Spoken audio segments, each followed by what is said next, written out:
Hello and welcome back to another exciting episode of Chocobo Dash. My name is Nell Celestine. And my name is Elliot Lefebvre. And we're welcoming you back to another wonderful episode. We've got quite a variety of topics this week, especially considering that it's a whole bunch of anniversary stuff and some events going on, some discussion. So, Elliot, why don't you lead us into the foray of our topics? Well, let's start by talking about the anniversary, because that seems appropriate. As many of you probably remember from being in the game at the time, we're nearing the 1-year anniversary of the game's relaunch. So as a result, we've got a whole bunch of events running, which include a rerun of all three of the big tie-in events. That's the tie-in event for Dragon Quest X, the one for Lightning Returns, and the one for Final Fantasy XI. We've got the Moonfire Fair currently running, which is why my character is equipped with this yukata. And we've also got a special 1-year anniversary event, which is going to reward us all with a new emote. I wonder what the emote's going to be. Do we have any idea? Yes, they say on the official event page that it's going to be the Huzzah emote, which I cannot preview, but I can show you all the dance that we get as a part of the Moonfire Fair event. For those of you who are not aware, this dance is actually making its return. This was originally a 1.0 dance that was in for just the event and was taken out, and people really, really wanted it back, and I can't say I blame them because it looks amazing. Is it still called the Fire Dance?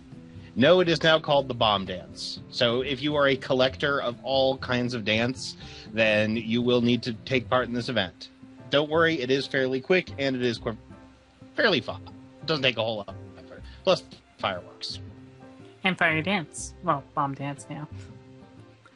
Alright, so what other kind of stuff are we looking at for the anniversary? If I recall, I think I saw something about there was going to be a bunch of stories. Yep, they've started posting the stories. The stories, from what they've posted so far, look like they're bridging the gap between the Battle of Cartno and the, 5 years after that we started the relaunch at. So explaining some of what happened. The first one, which was posted on the day that we were recording, is about Merowib and her return from the battlefield and the rebuilding of Limsa Lominsa. So we don't know what the other ones are going to be yet, although we can assume that they're going to follow along similar lines for the other leaders of the Grand Companies. We also, for the anniversary event, the Rising, we are going to be seeing a wind-up Thancred, a wind-up Minfilia, and what looks like a couple new kinds of fireworks. So if you like storing festive fireworks, another good reason to take part in the event. I'm going to go out and say I'm kind of disappointed with the fact that they're doing something like the just writing down the stories for the Grand Company leaders for what happened in between.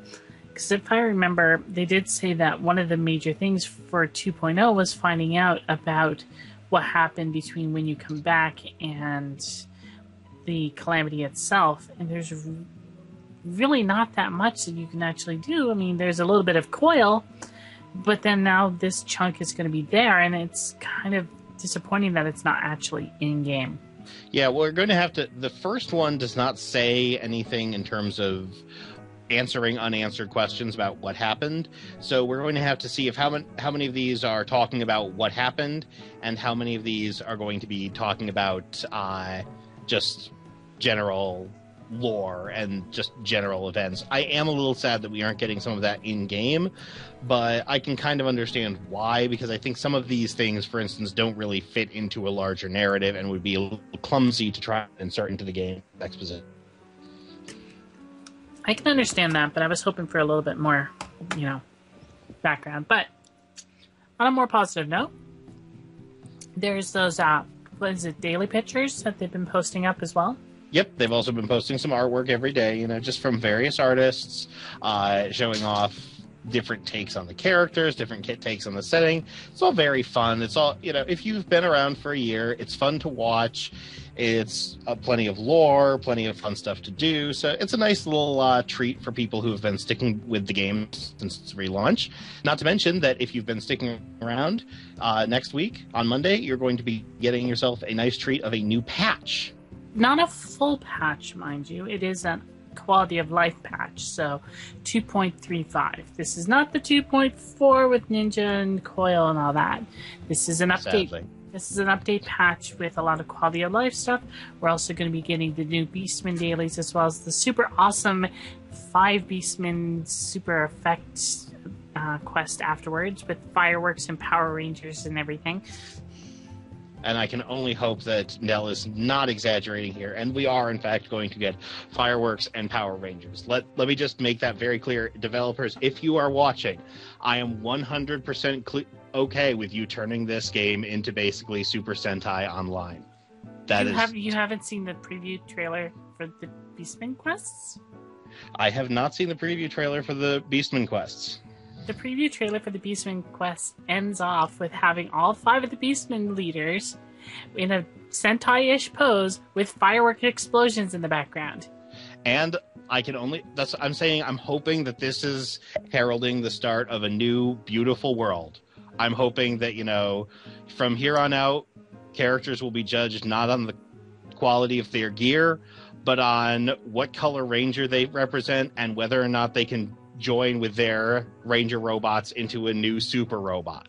This is what I want the game to become. I'm not sure I want to live on this planet anymore. But it does look like it's going to be fun. Now, to be fair, the last Beastman tribe is going to be for the Ixali, and they've said that this is going to be a little bit different than the other Beast tribe quests that we've got, with a focus on crafting. Now, you will not, as a participant, actually be crafting things, but it's going to be a slightly different focus than what we've seen with the other Beastmen, which is an interesting statement given that all of the Beastmen have had, in their own way, a sort of unique take on the idea of allying with these forces. Go here, kill this mob, come back. Go here, kill this mob, come back. Go here, be invisible, scream at your screen. Well, maybe if you're bad at those quests, I never had a problem with the invisible ones. But no, they haven't all been mechanically similar. At the same time, though, we know that you're not going to be crafting anything in the actual quests. So you don't need to have a Disciple of the Hand leveled, which makes me wonder how they're going to pull this off and how they're going to be distinct. Also, how they're going to make a sympathetic faction of Ixali when they have traditionally been among the more aggressive? Yeah. Then again, they managed it with the Sahagin, who, up to our knowledge, were basically nothing but bloodthirsty. So we'll just have to see once the patch drops. 2.35 is also improving some stuff for Chocobos, and we're not getting personal housing yet. I think that's going to be in 2.38 is what we've heard so far. Mm-hmm. We also don't know if, for instance, it's going to include things like increases to the rewards for the daily hunt bills, which a lot of people, including myself, are hoping that it includes some things addressing the hunt mess. Yeah, I'm hoping that too, but we'll see what happens when that goes. But speaking of the crafting from the Ixali thing, there's a rather interesting post on the forums regarding crafting and desynthing to make those primal weapons.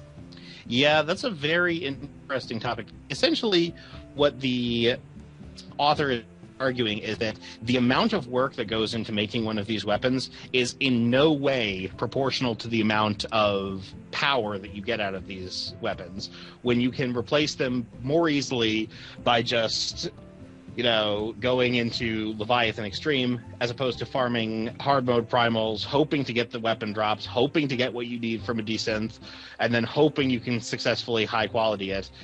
You're getting a weapon that, yes, you can meld materia to it, but it's not going to be nearly as powerful as, say, a level 100 weapon or a level 110 weapon, which you can get by getting a lucky run in Circus Tower and spending some soldiery. Yeah, really. I mean, just do Circus Tower till you get an unidentified elegant tombstone. Might take you a few days. Get a week and a half worth of soldiery, and voila, instant high level 100 weapon.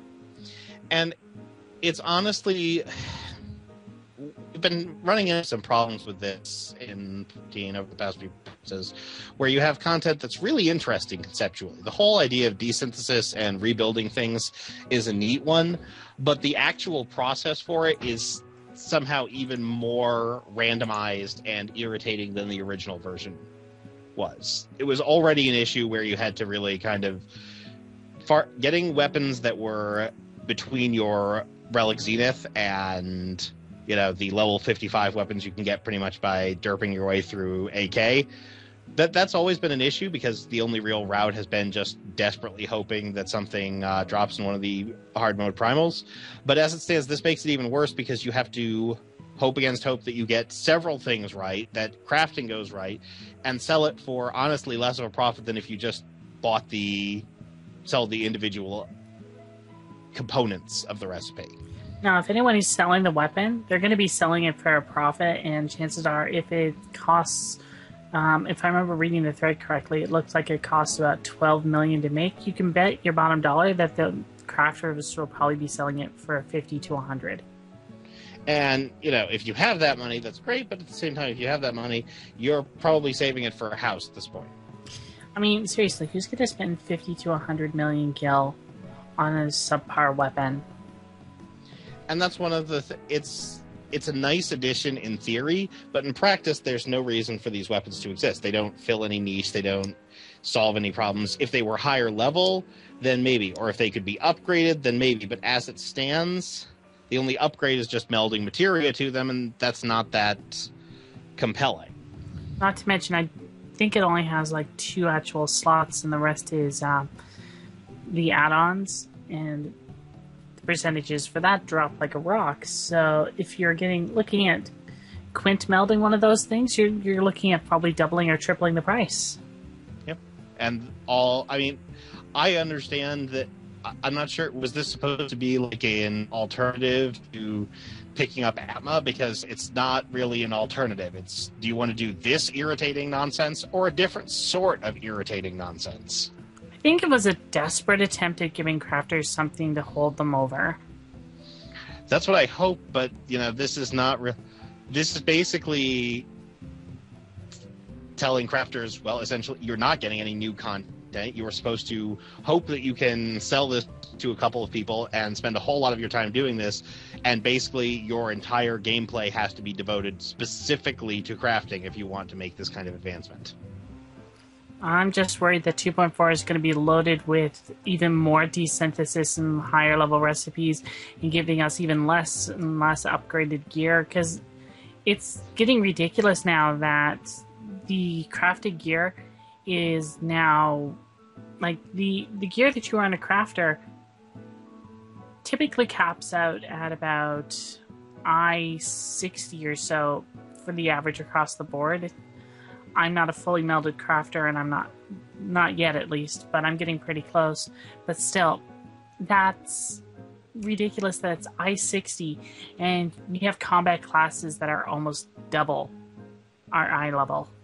And with 2.4, we're probably going to hit that double. Yeah, I mean, like, if we don't get I-70 gear, I mean, we got an earring.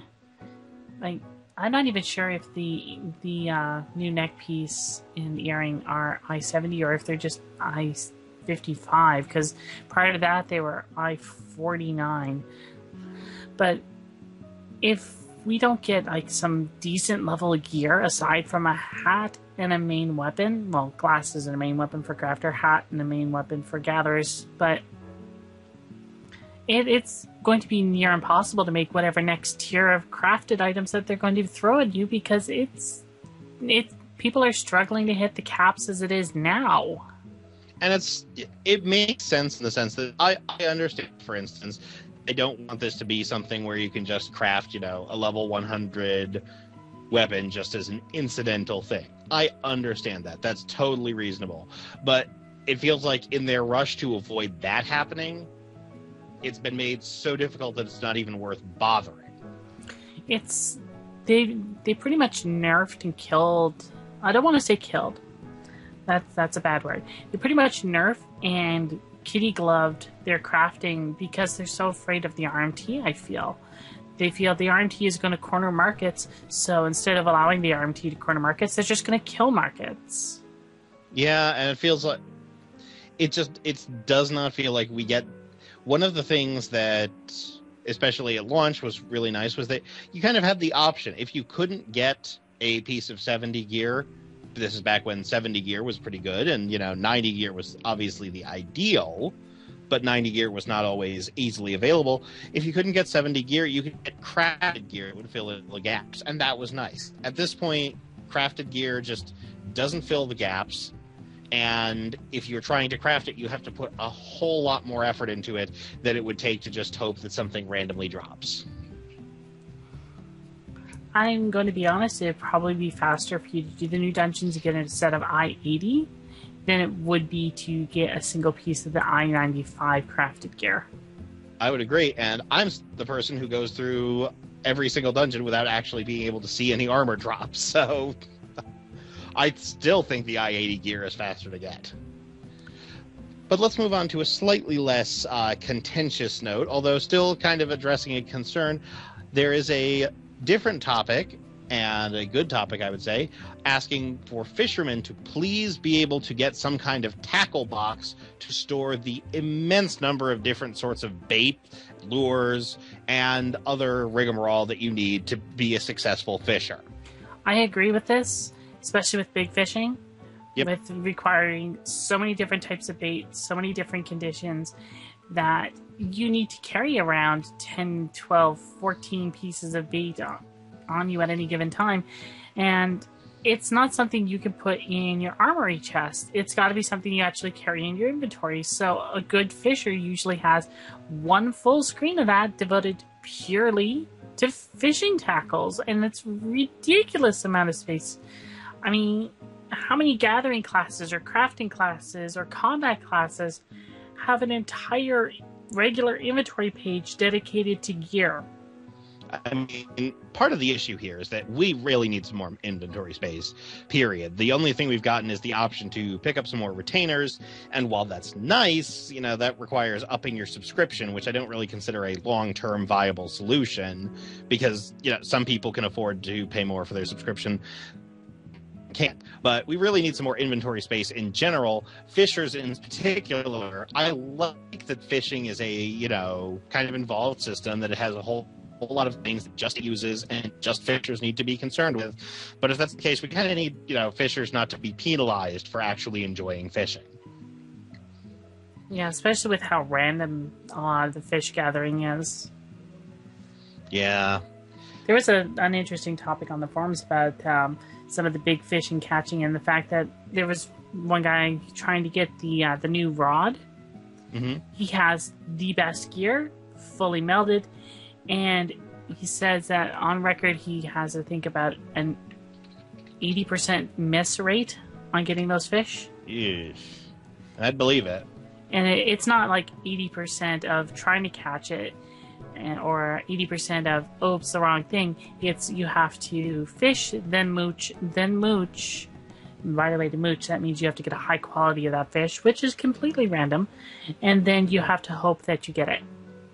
Not to mention that, getting a high quality fish alone, no matter how good your gear is, you're looking at best probably about a 15% chance of getting a high quality fish. That probably sounds right, considering that the rest of the gathering caps out at 15%. So, a double mooch, you have a 15% chance off of a 15% chance. Mm-hmm. So, we could use a tackle box. I'm not a big fisher. It doesn't personally affect me. I don't really... And by not a big fisher, I mean both I'm not going into big fishing, and I'm not very fond of the fishing system. I've made in many places my distaste of fishing systems known. But for the people who do want to fish, it should not be this difficult.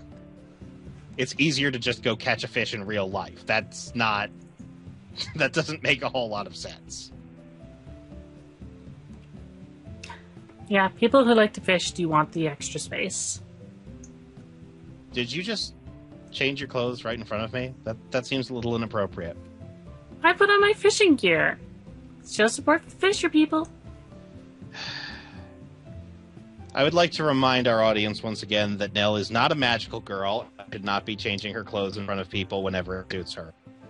Please sound off on this important issue in our comments. I'd like to be a magical girl because there was a floosh and I changed. Let's move on from Nell being wrong.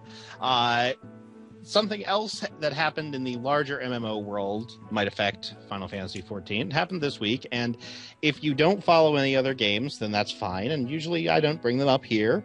But this week, the Warlords of Draenor launch date was announced. For those of you who have not been following World of Warcraft, that's the newest expansion. It's launching on November 13th this year. And so I wanted to bring that up because obviously when a new World of Warcraft expansion launches, the game has been, frankly, hemorrhaging subscribers lately, but it does have to be something you're concerned about when you're running a different MMO, because when a new expansion comes out, a lot of people do want to pick that up, and a lot of people are going to want to dive back in, so they want to sort of keep their attention away, which brings up the point, do you think that 14 is going to do something special around the time of the launch? Do you think they're going to do something to try and keep people's focus on Eorzea as opposed to Azeroth? Now, it is also worth noting that this is very close to the point when we believe that 2.4 with a new class is going to be coming out, as well as a new tier of coil and new items, and probably even a new tier of tomestones. So that's definitely something. Not to mention that the Fan Fest will be around that time if you're living in North America. So that's obviously some of a draw. But do we think they're going to be doing something more, an in-game event, anything else particular? So, Nell, do you have any thoughts on this? Whatever it's going to be, it's going to have to be big because, let's face it, the hardcore raiding crowd has said several times that they usually only raid a couple of hours a week because they think that the raids are really, really easy. Blue Garter beat the second turn of coil in 3 weeks. You can probably bet your bottom dollar that a bunch of the hardcore raiders will probably spend the first couple of weeks of the patch, figure out the new coil, and then most likely log in, do the new coil, do the roulettes, get everything that they need to for the week done within a day or so while you're walking around and staring at me. Right. They're probably going to get their stuff done usually within probably a day or two, and then possibly go back to WoW and just grind out on WoW, because WoW's got stuff that's there for a long time now, and that's a lot of content for them to go through. I think that you definitely got a point. The question is, of course, and I just thought we could use a point of visual interest there. I'm allowed to dance occasionally. In my face? Oh, I'm so sorry. I didn't do a magical girl transition. Instead, I danced. How horrible of me. Anyway, moving back to the topic. I think there's also the question to be considered, though, of how much of the game's population really is made up of these hardcore folks. Obviously, a lot of reliable stats say that's a tiny portion of the game's overall populace. So the question is, are the developers going to try and entice the people who are, into the hardcore raid scene to stick around, or are they going to try and entice the people who are not into that in the first place? Personally, I would tend to hope that if 14 is going to do something in direct response to it, they're going to try and entice the people who are more likely to stay around anyway, because, the hardcore raiders who just want the newest hardcore raid and just want to get, world firsts are probably the people who are going to go where those are, regardless of any gimmicks that Square Enix can put out.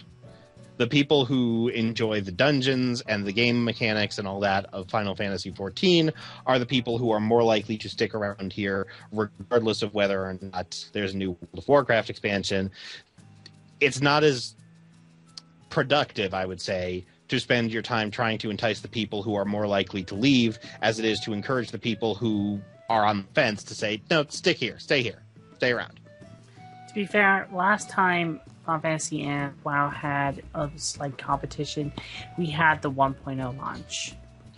Yes, which did not go... Of course, I don't know if that really could even be attributed to World of Warcraft so much as it could be attributed to, the 1.0 launch.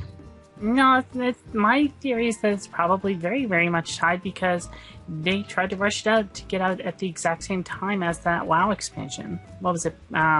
Cataclysm. That's it, thank you. But yeah, it honestly seemed to me like they rushed out to try to compete against Cataclysm.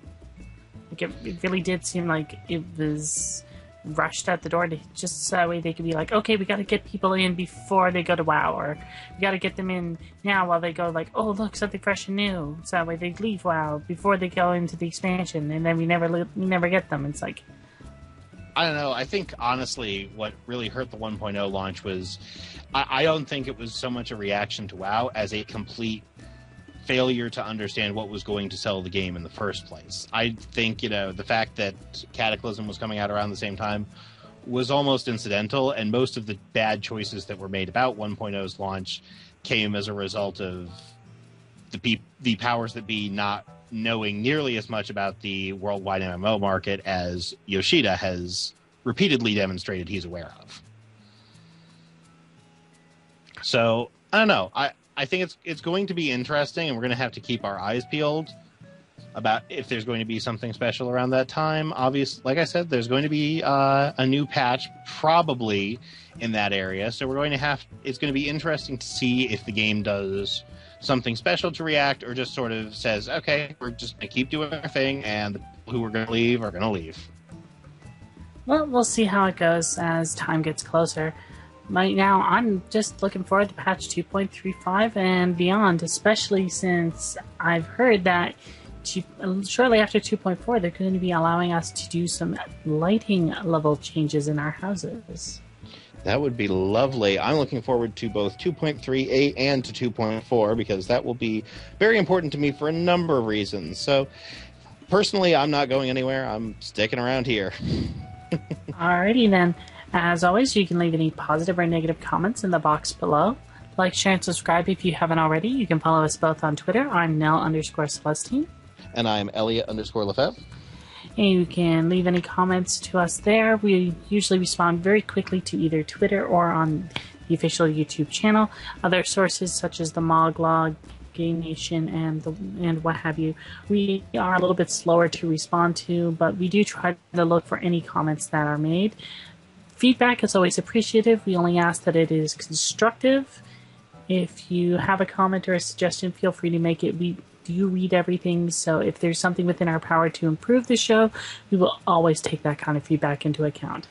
And it's also super helpful for us because as we've said before, this is a show we make for the fans, not just for ourselves. So if there's something you'd like to see, if there's something we can change, we want to make this show the best show that you could be listening to. So with that in mind, everybody, thank you very much for tuning in this week. I'm Nell Celestine. And I'm Elliot Lefebvre.